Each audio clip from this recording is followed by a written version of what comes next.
if you could go back to 26 years old, this one's for you.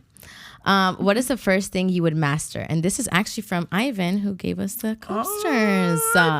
Yes. Look, everyone that you ask this question will give you a different answer, right? You know, some people will tell you to have a specialty, to have a skill, you know, networking, social status, you know, connections, whatever it is. So all I can do is speak from a position of strength that I've done. Yeah. When I was 26, I was my brokest friend. Okay. By the time I was 35, I was one of my wealthiest friends. Okay. Interesting. What happened? Between 21, let's just talk about in college, graduating college, between 21 and 26, I was not focused on money. So, you know, they say, you know, jack of all trades, master of none. What you need to do is that niches, you know, the riches are in the niches, be a specialist. I didn't become a specialist until I was in my late 20s, where I started at 26, 27. But I spent 21 to 26 being the consummate networker. Connections galore. But where did you go for that? Because today it's hard. Yeah. Well, obviously everything, you know, was done back then, right. You know, back in the day, there was no social media, you know, in the early to mid 2000s. But still today, you don't have to be on social media in order to network. Social media is great. Connections, follows, that's great.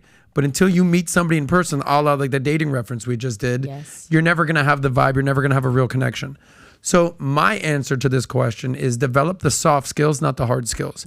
How to interact with people, how to interact in a meeting, how to have a dinner with somebody.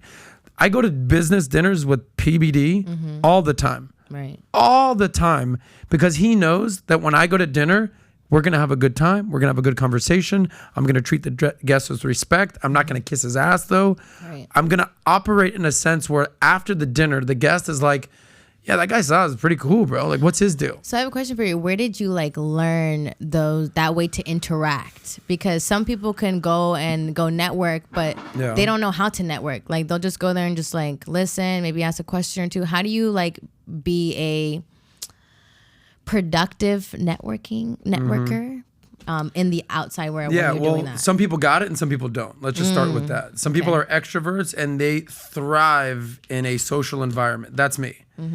Introverts, not so much. Right. They're like scared when they go out into public like this, and that's fine. Okay, but it's all about intention. So my intention, it used to be meet as many people as possible, have, you know, create a great vibe, show interest in other people. If you've ever read the book, How to Win Friends and Influence People, right? Remember people's names, treat people with respect, appreciate. That's great. If you're the type of person who's an extrovert and this flows naturally to you, and you're a social butterfly, the world's your oyster. But if you're an introvert, let me speak to the introverts out there. If you're an introvert, you need to be very intentional with your time. You be very intentional when you walk into a room because you're scared, you're intimidated. I don't know what I'm doing here. You need to say, all right, my goal is to make 3 connections. 3 connections. Like me, when I would go into a room of hundreds of people, I'm like, I'm trying to get as many business cards as possible. I'm trying to shake as many hands as possible. I'm trying to be that guy that everybody remembers. Cool. And that works well for extroverts. You're a floater, but people can tell if you're being fake. So there's a fine balance if you're an extrovert between, hey, I'm a good networker, I'm appreciative, I'm respectful, versus like I'm a tryhard. Yeah. Never cool to be a tryhard. So what's the mindset going, like if somebody's going to go network at an event, like what are some of the things they should be thinking about? Like going, like the outcome. What should their outcome be looking towards? Okay, so well, it's all about intentions. So as far as outcome goes, well, number one, before you show up, like look good.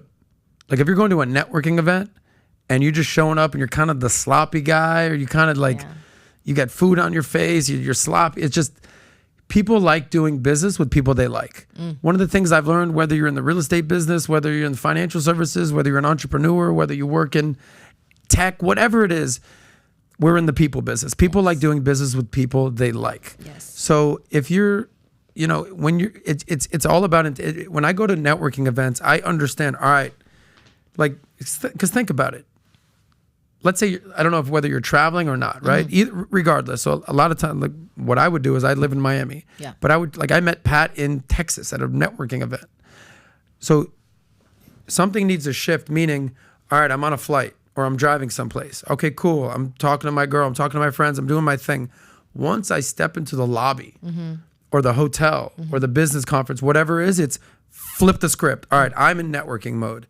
my phone, all the other bullshit that I'm dealing with, you know, family drama, girlfriend drama, friend stuff, whatever, social media stuff, phone off. I am here and I'm very clear on why I'm here. I'm here to network. Yeah. I'm here to socialize. I'm here to be remembered. I'm here for people to remember me. I'm here to meet people and create connections. And then what happens is a trickle-down effect. All of a sudden, you're that guy. Like, what I do is, like, I differentiated myself from all the people in the financial services world, like Pat's world. Everyone sells life insurance. You know this very well at PHP. Yes. So people said, oh, what do? You're here to life insurance. Oh, you know how these people are all selling life insurance? Yeah, I'm buying life insurance. People are like, what does that mean? It's like, everyone here is selling you something. I'm here to buy your life insurance off of you for cash today. People are like, what are you talking about? So we have a fund that basically, it's almost like structured settlements or reverse mortgages. We're going to pay you capital for your asset. So that's a differentiator. But you need to be very intentional with what you're doing. Back to being an introvert. There's people that are watching this online. You're like, dude, I've never been to a networking event in my life. I'm not good at this kind of stuff. Go with 3 goals in mind. I want to meet 3 people that I can do something with. And then 3 turns into 5, and 5 turns into 10, and 10 turns into 20, and then play the long game. You're not going to just kill it in one meeting. But show up, look good, have a great attitude. One of the things I always say about Nat is she's got a great attitude. She comes into the office, bubbly, fresh. People want to be around her. That's attractive. That's an attractive quality. You know, again, even if you're an introvert and you don't want to be there, like, I don't want to freaking be here, act accordingly. Yes. So if you like that clip, click right here to watch another. Or if you want to watch the entire Soscast, click right here.